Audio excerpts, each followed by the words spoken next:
The silence of that room would haunt me for a long time.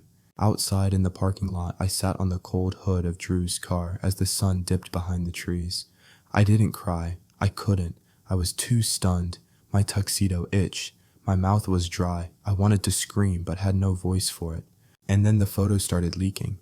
Not of me, of her. Someone spotted her that same evening, dressed in casual clothes, laughing with a group of her influencer friends at a rooftop bar, champagne in hand.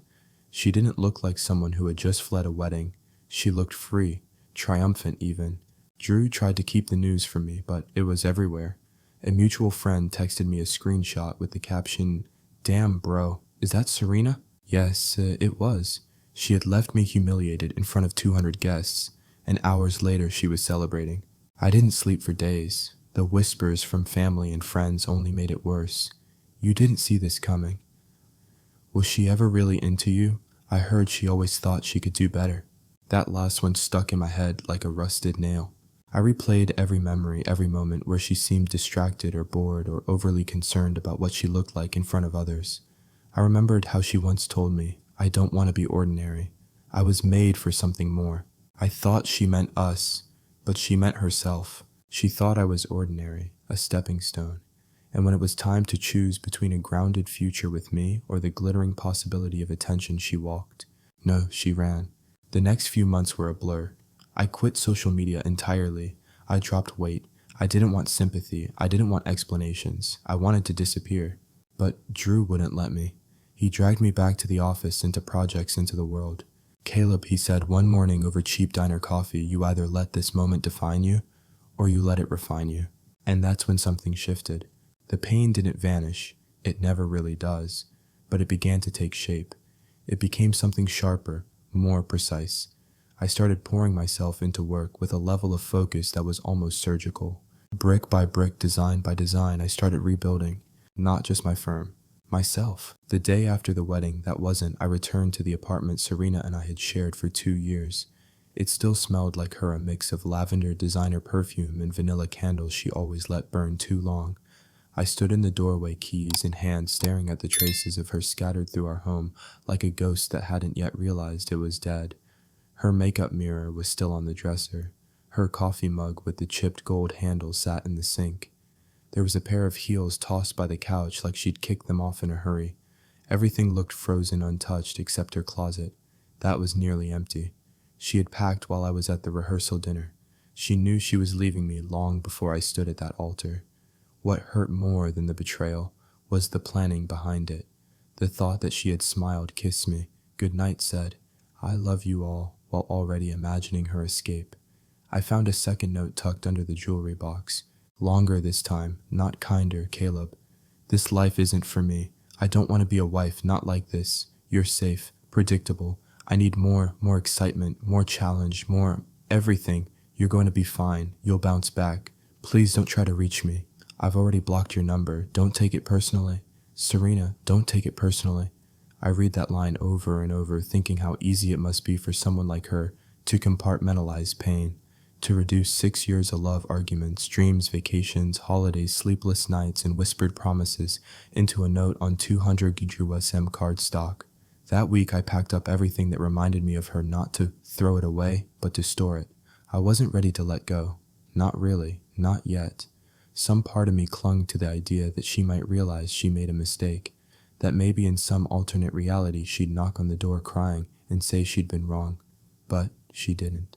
Instead, she posted a photo 3 days later, a sun-drenched rooftop in LA, her in a white silk dress, not her wedding dress, with the caption, "To freedom.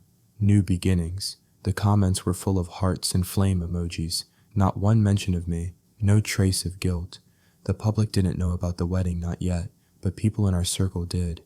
I started getting calls I didn't want from people offering condolences I didn't ask for. Worse were the ones who wanted gossip. Did she leave you for someone else? Was it cold feet or something deeper? Are you suing for the venue costs? I stopped answering my phone. I changed my number. I started showing up to work earlier and leaving later. My business partner, Ava, tried to intervene. Once said I looked like I hadn't slept in weeks. I hadn't, but pain has its uses, and mine became fuel. I began designing obsessively. I'd stare at blueprints until the lines blurred, then redraw them better. Every structure I touched, I poured something into it, not just calculations and measurements, but emotion, resolve, anger, determination. I channeled my heartbreak into every corner and curve, and clients noticed. In the next year, our boutique firm went from struggling to secure mid-sized contracts to winning awards. I was featured in an Architecture Digest spread that called me a visionary with a deeply human approach to design. They didn't know the humanity came from loss, from being left behind. But the real turning point came when a wealthy developer named Jasper King walked into our studio. He had seen one of our community center designs and wanted us for a high-profile cultural venue downtown. It was the kind of commission that could change everything. At the pitch meeting, Jasper studied me for a long time after I presented. "You've been through something," he said completely out of the blue. "I don't know what, but it's in your work." I didn't respond. He smiled. "That's a good thing. We got the contract." It was around that time that Serena's name popped back into my world uninvited. A friend sent me a link to an interview she did on a podcast for influencers. She talked about cutting ties with toxic masculinity and leaving relationships that don't serve your higher purpose. She never said my name, but she didn't have to. She talked about a man who wanted a suburban life and couldn't handle a woman with ambition. I didn't care about the words. What I cared about was how confident she looked, smug even, like she had rewritten the narrative and believed it. Like she was the hero of her own little escape story. She didn't just leave me. She made me into a symbol of smallness. But here's the thing about symbols, they don't get to stay static forever. And I wasn't going to stay small. Every time I saw her curated perfection online, the luxury brands, the fake smiles, the captions about inner peace and manifesting abundance, I remembered the girl who couldn't face me on our wedding day. She had run from something real, and I'd walked through the fire she left behind. People thought I'd moved on. In a way I had. I dated again, slowly, hesitantly, but part of me was still waiting, not for her return. No, I didn't want her back. I was waiting for the moment I'd rise so far above that even she couldn't pretend not to look up. I didn't want revenge that screamed. I wanted revenge that echoed quiet and undeniable. And fate, it would give me the perfect opportunity. There's a silence that follows public humiliation, and then there's the noise that fills it. It wasn't just the headlines or social media posts. It was the little things, the way coworkers stopped mid-conversation when I walked into a room. The sympathetic looks that lasted just a beat too long. The conversations I overheard in elevators or thought I overheard. Maybe they weren't always talking about me, but once your name becomes a cautionary tale, paranoia doesn't need evidence. At work, I tried to act like nothing had happened, but I knew some of our clients had found out. The wedding had been large, and Serena had her fair share of followers. People love drama, and a runaway bride is practically a fairy tale in reverse. One morning during a client meeting, a woman leaned in toward me and said with a pitying tone, "You're so brave, Caleb, to still show up with such grace." I nodded politely, then excused myself to the bathroom and splashed water on my face until the sting behind my eyes faded. Grace. No, it wasn't grace. It was survival. It wasn't the heartbreak itself that broke me. It was how visible it had become. I couldn't reclaim the narrative. I couldn't hide. And Serena knew it. Because she wasn't hiding. Not in the slightest. She was everywhere. Her followers doubled. Her face showed up on ads for skincare brands and wellness retreats. She was branded as the woman who chose herself. There were think pieces written about her decision to walk away from a wedding as an act of empowerment. I couldn't believe it. The media had turned my abandonment into her victory. And yet, I said nothing. I didn't release a statement. I didn't defend myself. I didn't even post about the cancellation. Silence became my armor, and it worked, because silence made people uncomfortable. They didn't know if I was broken or plotting, and I liked that. Behind the scenes, I was doing more than plotting, I was building. My firm landed 2 major contracts that year, and while everyone else was buzzing about Serena's rising profile, I was pouring my energy into steel and stone glass and space, creating structures that would last, making permanence in a world that had taught me how quickly things fall apart. But the damage lingered. There were people I used to trust, friends who slowly faded into Serena's circle instead of mine. Some messaged me with the classic, "I hope we can all still be friends" line, as if friendship was neutral ground in a war I never declared. Others stayed silent, hoping not to pick sides, and of course there were those who watched quietly, who observed me as though they were waiting for the meltdown, waiting for me to finally break and give them a story. But I never did. Instead, I started going to the gym more. I cut out alcohol. I started waking up at 5 a.m. and treating my life like a blueprint, not in a controlling way, in a restorative one. Every part of me had been burned, so I rebuilt, brick by brick. It was around this time that Ava, my business partner, and probably the only person who didn't treat me like I was fragile, pulled me aside one evening. "Caleb," she said, arms crossed, "you know you don't have to pretend around me. I'm not pretending." I replied. She tilted her head. "You're pretending not to care. That's different." I said nothing. She continued. "I've seen what you're building. I've seen how you work until your hands shake. That's not peace, that's obsession." I looked at her and said, "Maybe I need to be obsessed." She nodded slowly. "Fine, but at least admit what it is. You want her to see you, to regret it." Silence again. Finally I said, "Yes." I want her to realize what she walked away from. I want her to choke on it. Ava didn't flinch. She just said, "Good. At least now you're being honest." That was the first time I said it out loud, that I wasn't over it, that some part of me still needed vindication. Not revenge, not really. Just the moment. The one where she'd look at me and see what she threw away. It was petty, but it was real. And that honesty became a kind of fuel I hadn't tapped into before. From that day, I allowed myself to acknowledge that I still carried her ghost, that my heart didn't heal perfectly, it scarred thick and deep, and that scar was part of me now. The pain, the betrayal, the loneliness, they had reshaped me. And with each passing month, I became something new, not someone desperate for Serena's attention, but someone who no longer needed it. Still, a strange thing happens when you grow in silence. People eventually notice. By the second year after the wedding invitations started arriving in my inbox, not pity parties, real invitations, conferences, guest speaking events. A few photos of mine, architectural shots, were picked up by design magazines. A New York publisher offered me a chance to co-author a book on emotional resilience and leadership. I turned it down, but it was flattering. And then it happened, the moment that would shift everything. I received an invitation to a high-profile design gala in San Francisco, a fundraiser gala hosted by the very same brand Serena had once collaborated with. It was a celebration of innovation in architecture, fashion, and design. At first I considered skipping it. Too awkward, too risky. But then I realized something. I wasn't scared of running into her anymore. In fact, I wanted it, not to lash out, not to prove a point with words. I wanted her to see me, just see me. Not as Caleb, the man she left at the altar, but as Caleb Whitmore, the architect behind the award-winning Riverstone Cultural Center, the man who stood taller, stronger, sharper because of what she did. It would be poetic, a full-circle moment, no shouting, no confrontation, just existence, loud, undeniable, and elevated. I RSVP'd, yes, and in the weeks that followed, I prepared quietly. I didn't buy a new suit. I had one tailored, charcoal gray, slim cut, understated but powerful. I booked a room in the hotel where the gala would be held. I went alone, and when the night arrived, well, let's just say fate didn't disappoint. The night of the gala arrived like a storm cloud wrapped in velvet. The ballroom was dressed in light chandeliers glittering above a sea of silken suits.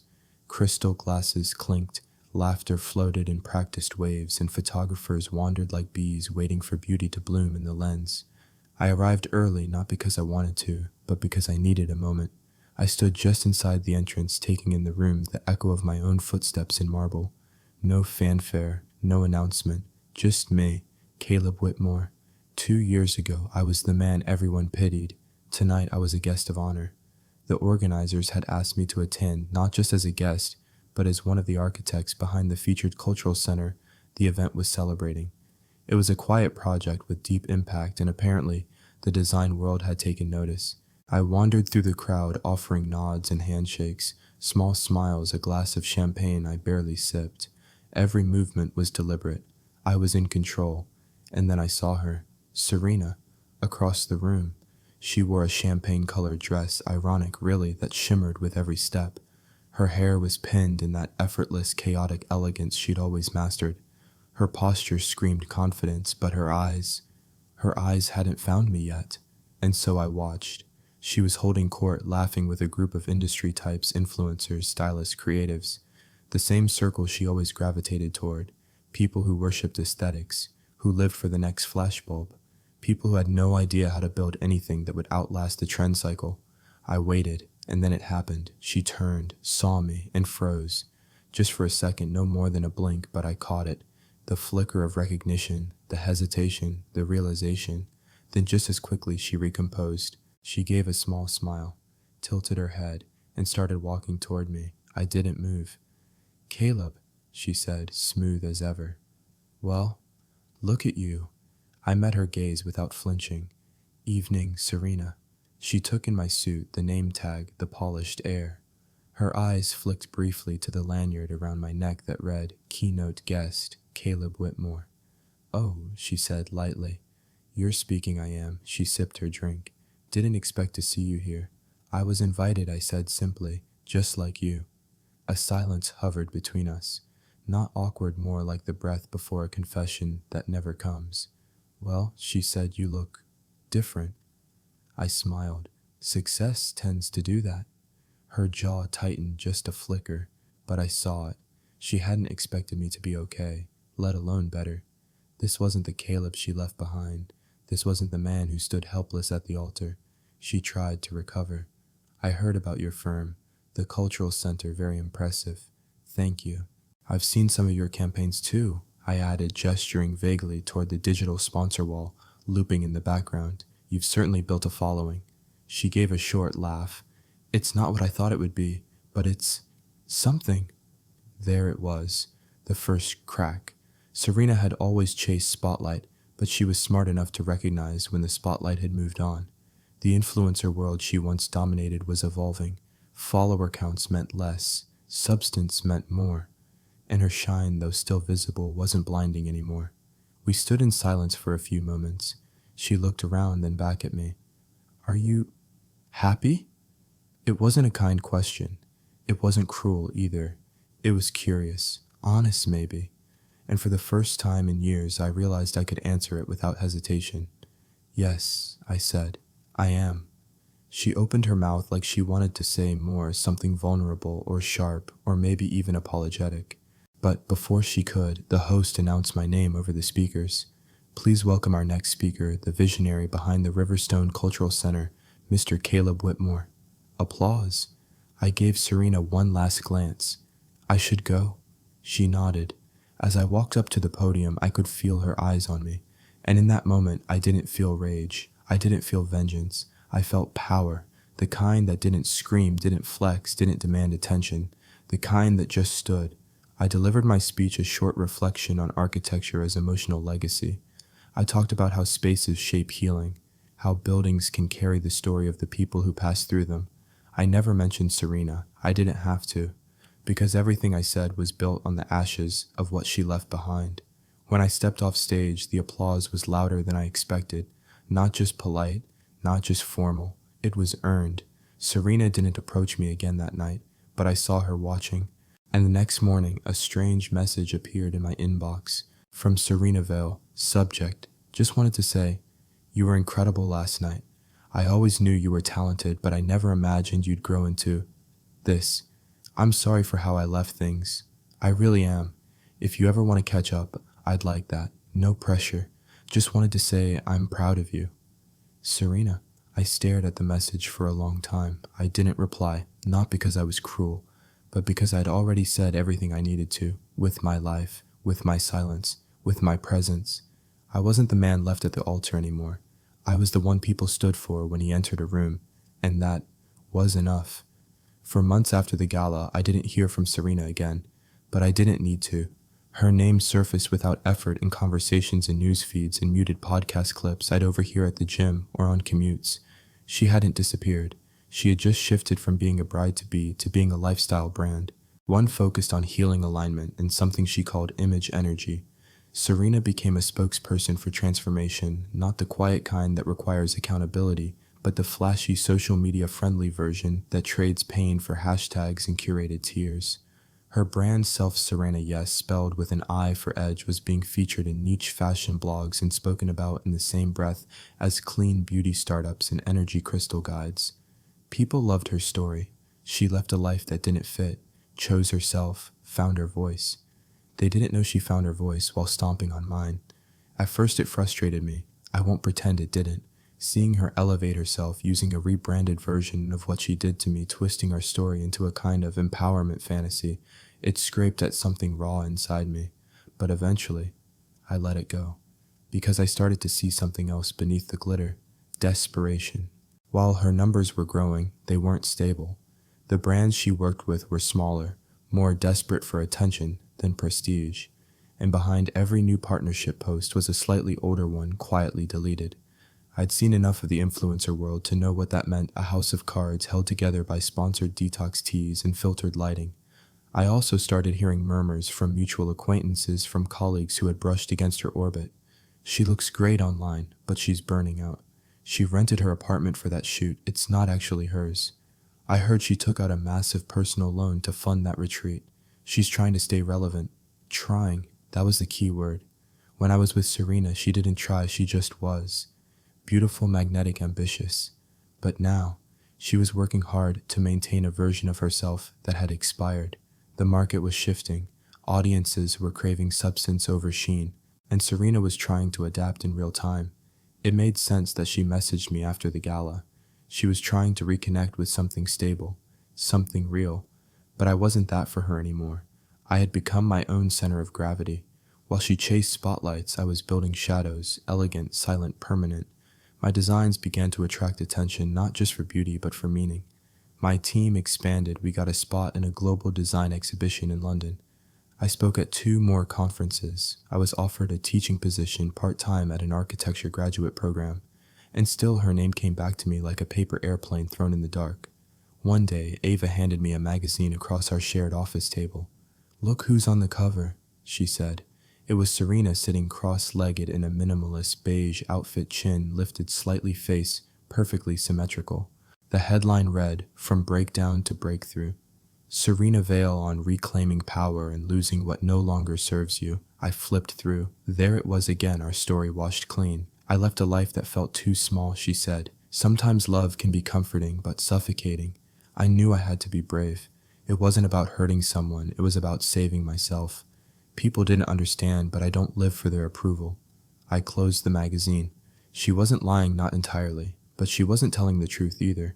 And yet, strangely, I didn't feel anger. I felt amusement. Because as the article tried to position her as a woman ascending her final form, I already knew her reality was falling apart. How I had a quiet source. An old acquaintance of hers, Mark, who now worked as a creative consultant for one of the brands she once collaborated with.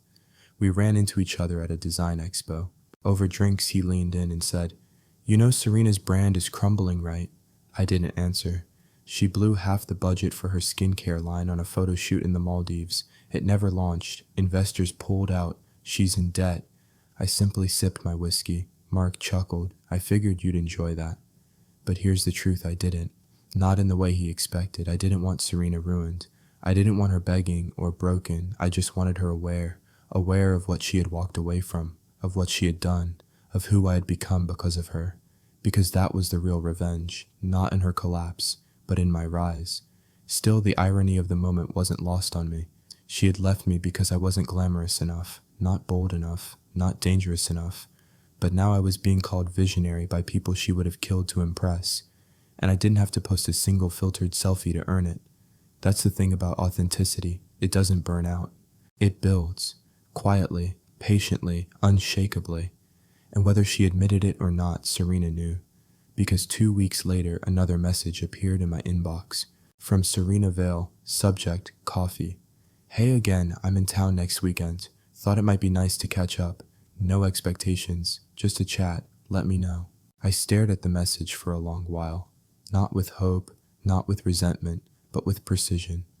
She was reaching out again, but this time it wasn't curiosity, it was necessity. And I knew exactly what to do next. I never replied to her email. Not because I didn't want to, but because I wanted her to wonder. You see, silence can be louder than 1,000 carefully crafted words. Serena had reached out under the pretense of just coffee, but I knew that wasn't what she really wanted. She wasn't nostalgic. She wasn't suddenly sentimental. She was circling, and I could feel it. Instead of writing back, I let her wait. Days passed, then a week, then 2. Still no reply. And then something happened that told me fate was doing its part. I received an embossed black envelope, heavy, luxurious, the kind that whispered power even before you opened it. Inside was an invitation to a private black tie gala in Los Angeles, hosted by a luxury philanthropic initiative merging architecture, fashion, and digital influence for social impact. The names on the list were staggering. The venue one I had designed in partnership with a well-known foundation. I was listed as a guest of honor and featured as one of the highlighted speakers. I skimmed the RSVP list, and there it was. Serena Vale confirmed. I almost laughed. There was no way she knew I was involved. This wasn't some influencer party she controlled. This was a cross-industry, high-profile, invite-only gathering, and her name was likely added to draw media buzz. It was perfect. I wouldn't just see her again. I'd see her in my world, not hers. This time she'd walk into a building I helped design, past curated lighting and architectural details I chose, into a space built by the man she left behind. And she wouldn't even know until it was too late. I RSVP'd, yes. The days leading up to the gala, I planned quietly. Ava knew something was up, especially when I asked her to contact a friend at the event's PR agency. You want to arrange something? She asked, curious. Not yet, I said, but keep the connection warm. I wasn't rushing.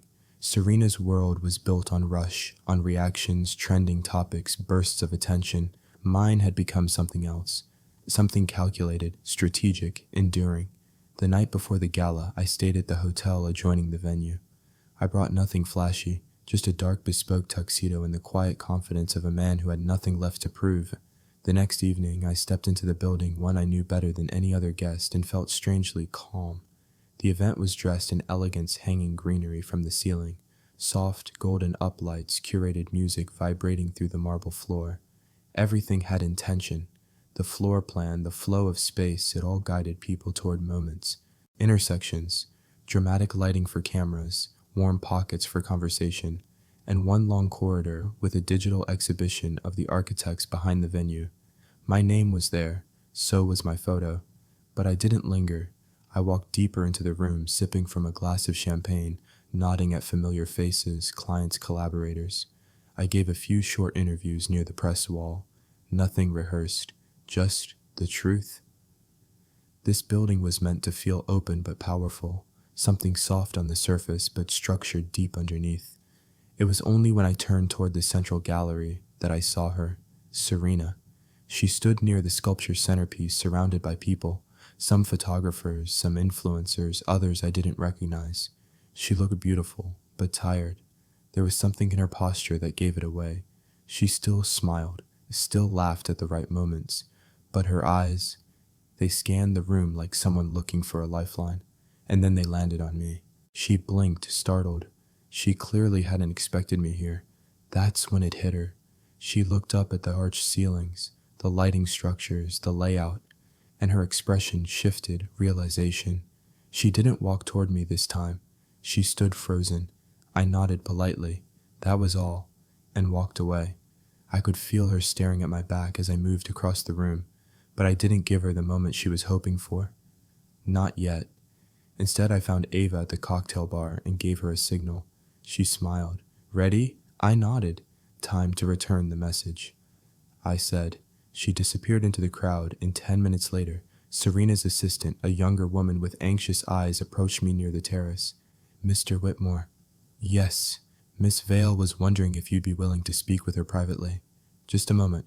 I took my time finishing my drink, then replied, tell her I'm on a tight schedule, but if she's still here after the keynote, I'll consider it. The girl nodded and hurried off. I didn't need to see Serena's reaction. I already knew. The keynote address came shortly after. I wasn't the only speaker, but I was the one closing the evening, and they had saved my portion for a reason. As I stepped onto the stage, I glanced at the crowd. Serena sat in the third row, eyes locked on me. I didn't speak about her, not directly, but I spoke about abandonment, about being left behind not just by people but by systems, ideas, narratives. I spoke about architecture as personal resilience, about building not to impress others but to survive the collapse of what was lost. Some structures aren't meant to be restored, I said, looking directly at her. Some are meant to be replaced with something stronger. A silence hung heavy in the room, and then applause. I stepped off stage and headed to the exit, ignoring the people who tried to stop me.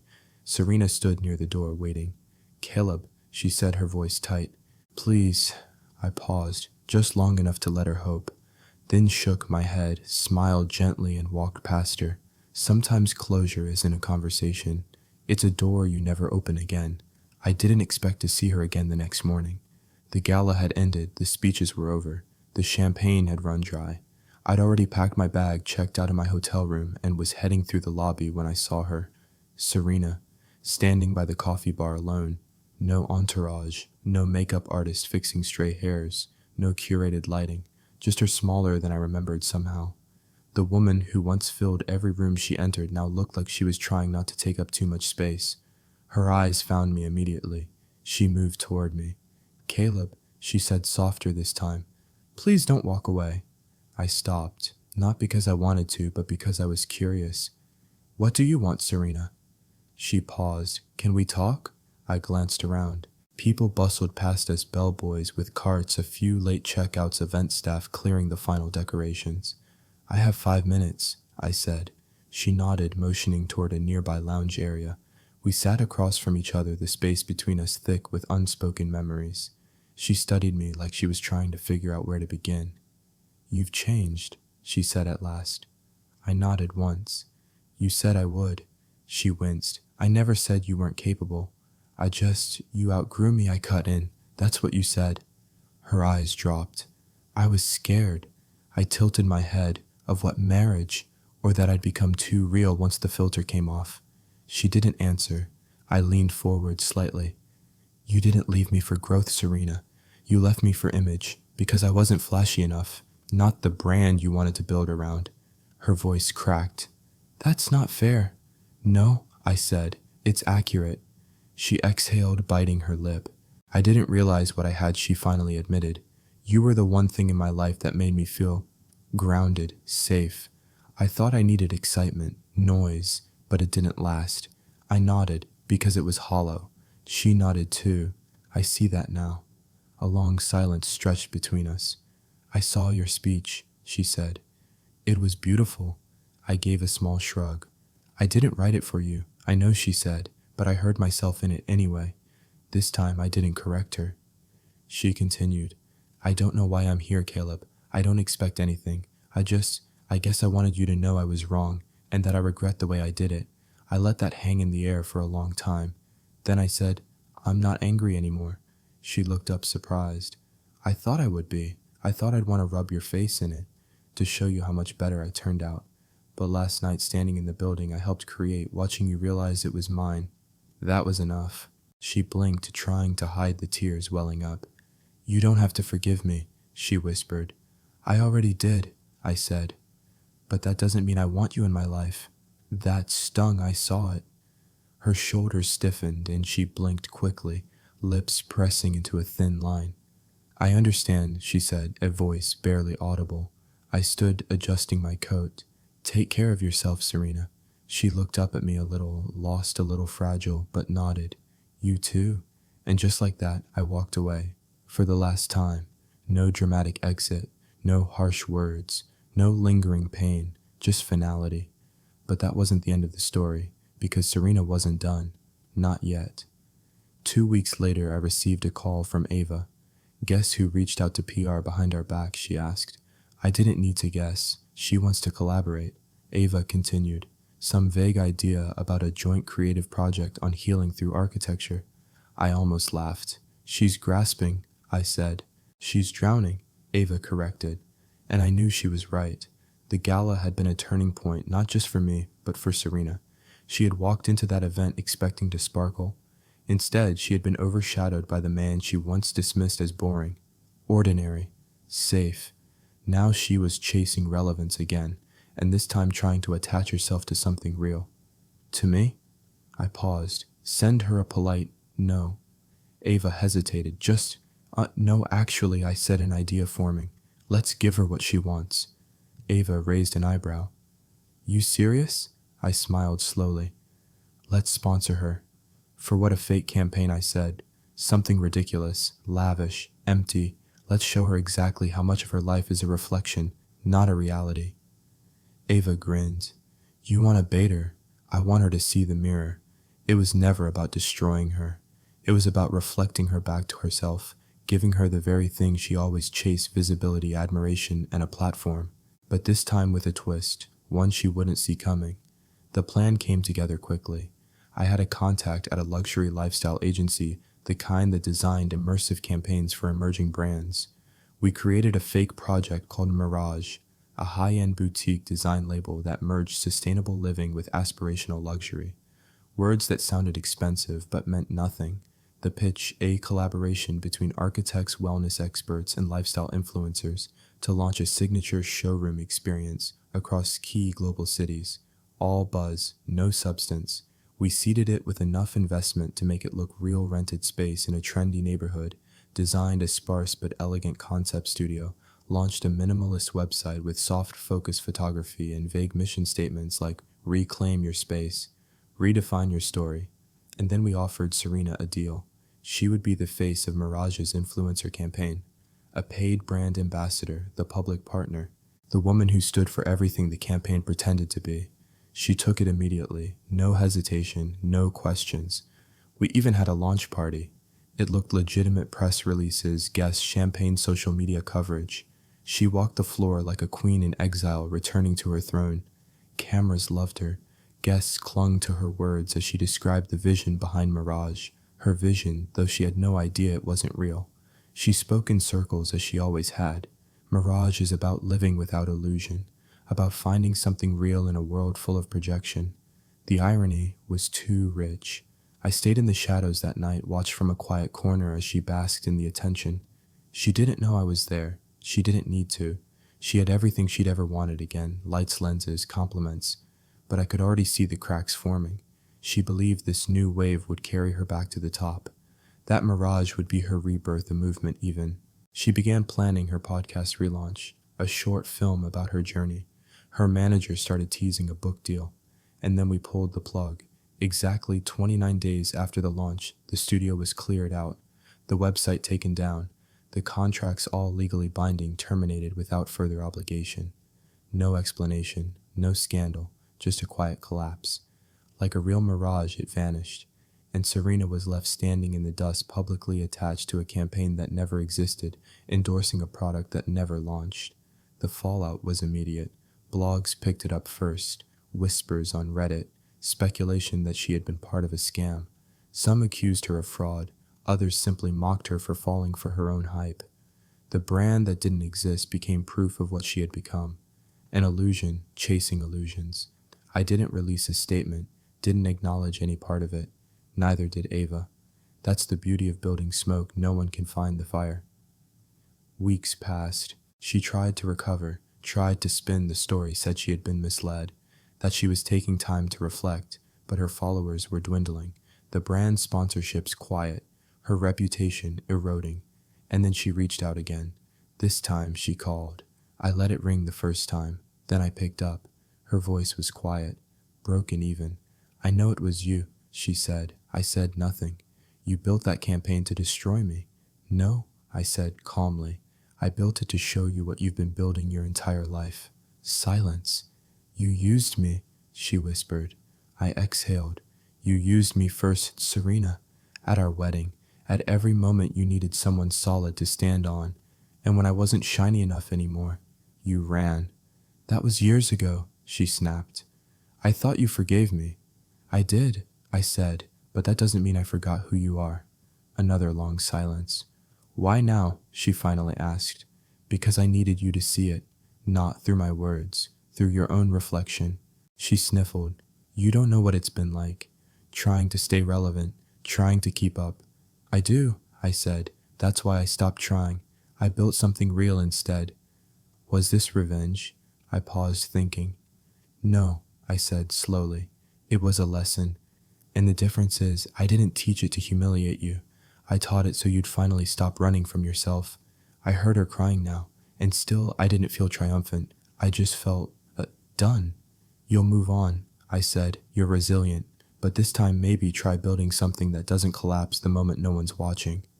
Then I hung up, and this time, I knew it was the last call. A week after that final call, I found myself sitting alone in the atrium of a client's newly completed office, a structure I had personally overseen. It was a clean space. Soft, natural light spilled in through floor-to-ceiling windows, casting quiet reflections on polished concrete. This was the kind of place I used to imagine sharing with Serena. But now it was mine, and I didn't feel empty. I felt clear. Still something lingered, not guilt, not regret, curiosity. What had become of Serena behind all those filters, curated captions, and soft-spoken apologies? I didn't go digging. I didn't have to. The truth found me. It started with Ava.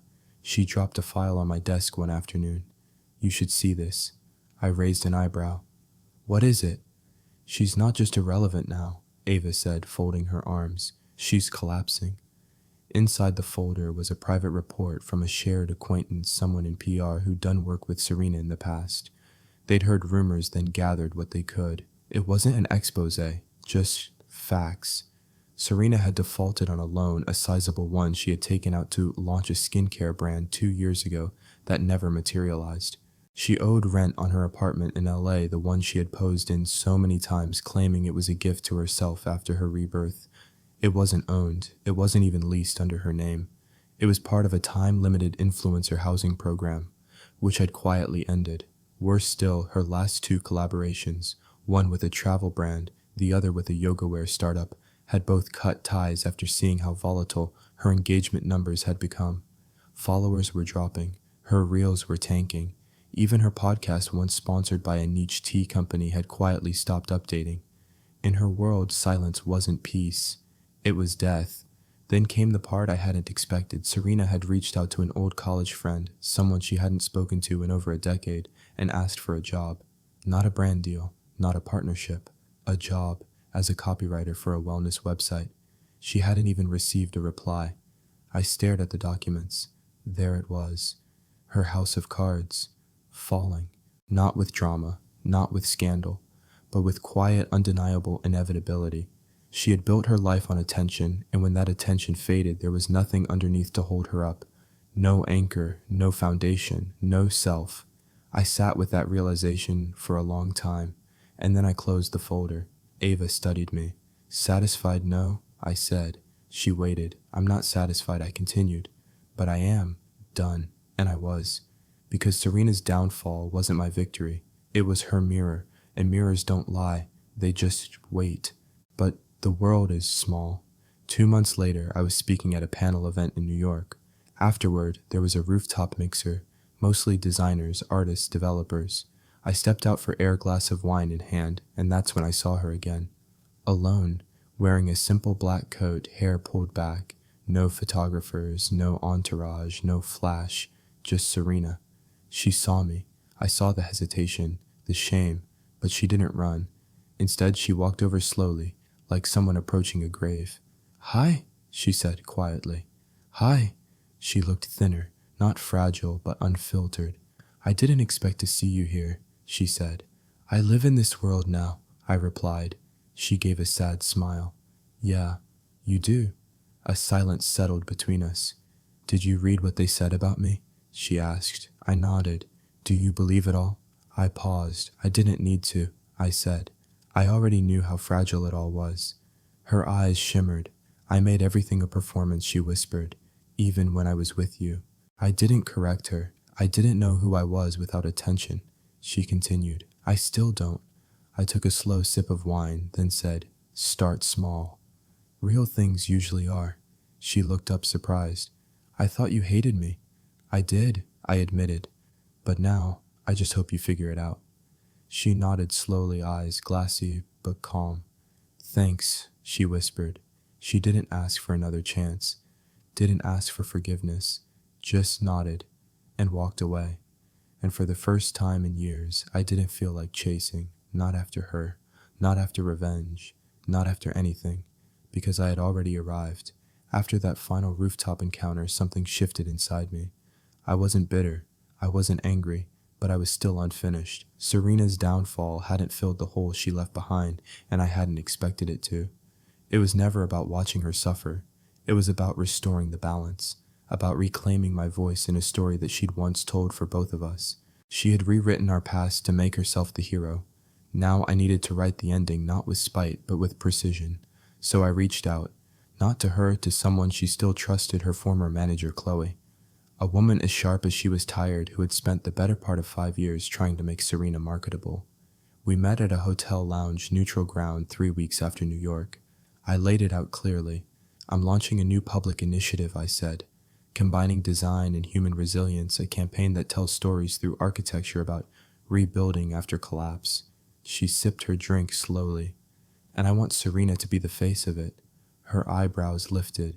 You want her in front of a camera again? After everything, I nodded, precisely because of everything. She laughed once. You're playing at something. I'm offering her a redemption arc. I said, she needs it. You know she does. Chloe studied me. Why now? Because she's not pretending anymore, I said. That makes her useful. Brutal honesty has a way of cutting through doubt. I didn't need to spin a story. I didn't even need to pay much. Just the promise of attention. A new chapter. A shot at controlling her image again. Chloe agreed to pass along the proposal. A week later, Serena emailed me directly. Subject: this campaign. I'm surprised. Are you serious? If this is some long play to humiliate me, just say it, I replied with one line. This is the moment you've been waiting for, the chance to show the world something real. But it only works if you surrender the script. She said yes the next day. And just like that, she was mine again, not in romance, not in revenge, but in narrative. We called it Foundation. The campaign centered around 4 short films.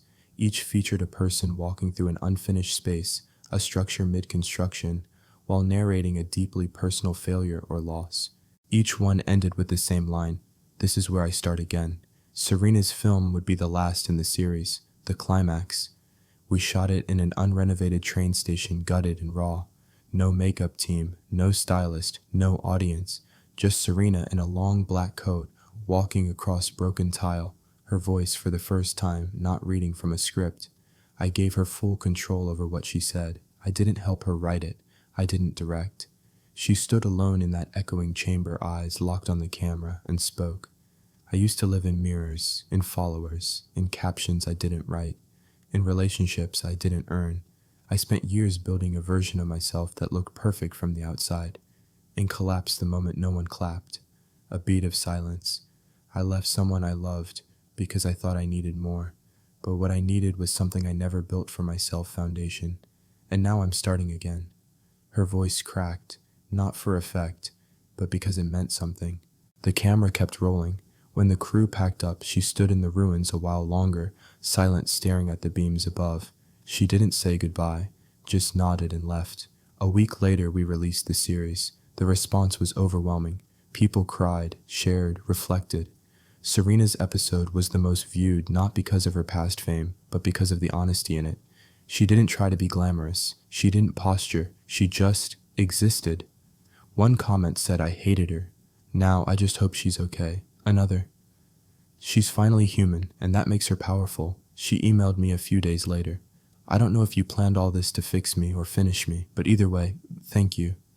I never replied. I didn't need to, because it wasn't about finishing her. It was about finishing my story. For the first time since the altar, I felt like the author again. It was strange how quickly the world changed its tone. Once the Foundation campaign launched, I watched the narrative around Serena evolve almost overnight. No longer the vanity project of a woman who abandoned her fiancé, she was suddenly brave, vulnerable, even inspiring. And I wasn't bitter, not in the way I thought I might be. Because I knew the truth behind the curtain. I knew what it cost to get her to this point. And more importantly, I knew that it wasn't about her anymore. It was about me. For the first time, the world was starting to see what I had built. Not just my work, not just my buildings, but the emotional architecture of who I'd become. I wasn't the man who was left behind. I was the man who stood still long enough to outlast the storm. And I still had one last statement to make. A few weeks after the campaign's success, a high-profile nonprofit reached out. They wanted to host an evening symposium at one of my buildings, a conversation about truth reinvention and the role of space in shaping emotion. They wanted me to headline the event. I agreed, but I had one condition: I would design the entire program. No moderators, no panels, just a speech, a story, my story. Ava was cautious. You sure you want to do this? Yes. She's gonna know it's about her. She already does. And so, on a cool spring evening in a theater, I had personally designed high glass ceilings, ambient lighting walls, textured in deep wood and silence. I stood before a crowd of strangers, clients, partners, architects, critics, and a handful of curious faces from the influencer world. And yes, Serena was there too, sitting in the fourth row, alone. I took a breath, no notes, just memory. My name is Caleb Whitmore, I began, and this building was once a blueprint I drew during the lowest season of my life. It was never supposed to be real. It was therapy lines on paper when words failed. The room was still. I continued. I was supposed to get married in May 4 years ago. Instead, I was left at the altar without warning. A note, a decision made without a conversation. That day became a fault line in my life. Everything before it was one version of me. Everything after someone else entirely. A few gasps, murmurs. But this isn't a story about heartbreak, I said. It's a story about rebuilding, about how the structures we live in, literal and emotional, have to collapse sometimes so we can see where we truly stand. I let that linger. I'm not angry anymore, but I do believe truth needs space. So tonight, I'm not here to accuse anyone. I'm here to lay bricks. I walk slowly across the stage, speaking not just to them, but to the part of myself that once stood alone in a rented tuxedo, waiting for a future that would never arrive. There's a kind of silence that comes after betrayal, I said. It's not peaceful, it's heavy. You carry it everywhere, into every room, every conversation, every new beginning. But over time, if you sit in it long enough, that silence becomes clarity. And from clarity you build. I pointed around the room. This building is made of that silence. And then without warning, I turned toward her. Not dramatically, not for the cameras, just enough that she knew. She was right, I said. I was safe, I was steady. I wasn't exciting enough, but I was enough. Her eyes never left me. She left because she didn't know how to stay, and I survived because I knew how to begin again. I ended the speech there, no grand climax, just a soft landing. Applause followed, not explosive, but respectful, lasting. After the event, people came up to thank me. Some offered handshakes, others shared their own experiences. A few cried, but Serena. She didn't come up to me. She left quietly, and that was perfect. Because I hadn't delivered that speech for her. I had delivered it for the version of me that once thought closure needed to come from someone else. Now I knew better. Closure doesn't come from apology. It comes from authorship. And I had written my final chapter. In the days after the symposium, something in me quieted. Not the silence of grief or the stunned stillness that follows a betrayal. This was a different kind of quiet, the kind that comes when a storm passes, and for the first time in years you can actually hear your own breathing again. I walked more, no headphones, no distractions, just streets, parks, sounds I hadn't noticed in years. A mother calling her child in the distance, wind pressing against the sides of buildings I'd helped design, the simple rhythmic noise of life carrying on, indifferent to my past but patient enough to welcome me back. That's the thing they don't tell you about heartbreak. It doesn't end with revenge or redemption or even a speech that makes everyone applaud. It ends when you stop trying to prove that you deserved better. When you know it deeply, quietly, without needing to say it out loud. Serena never contacted me again after that night, and I didn't expect her to.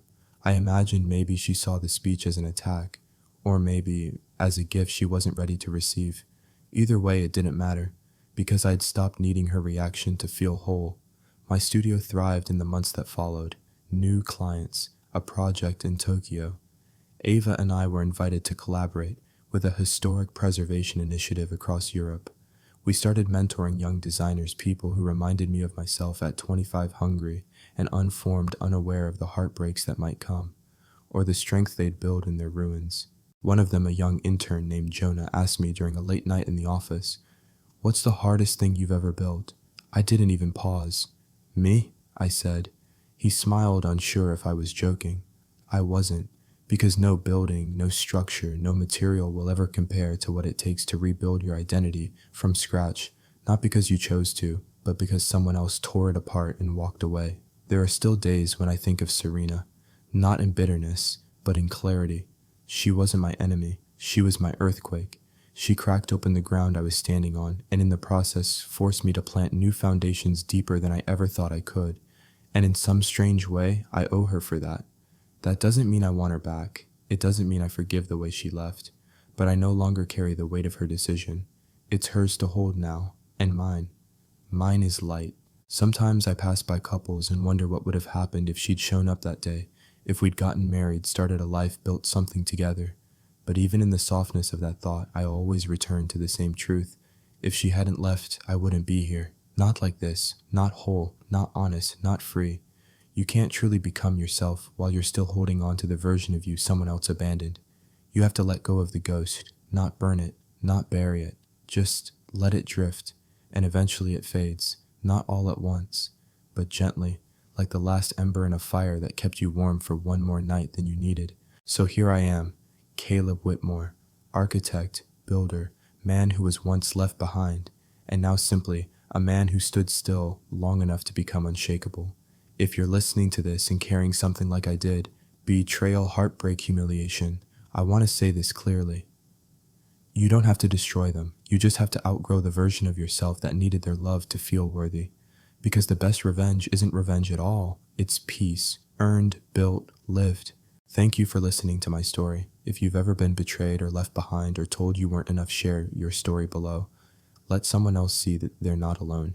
And don't forget to subscribe to Ethan's Way for more stories like this about quiet strength, emotional survival, and the kind of victory you don't need to shout to feel.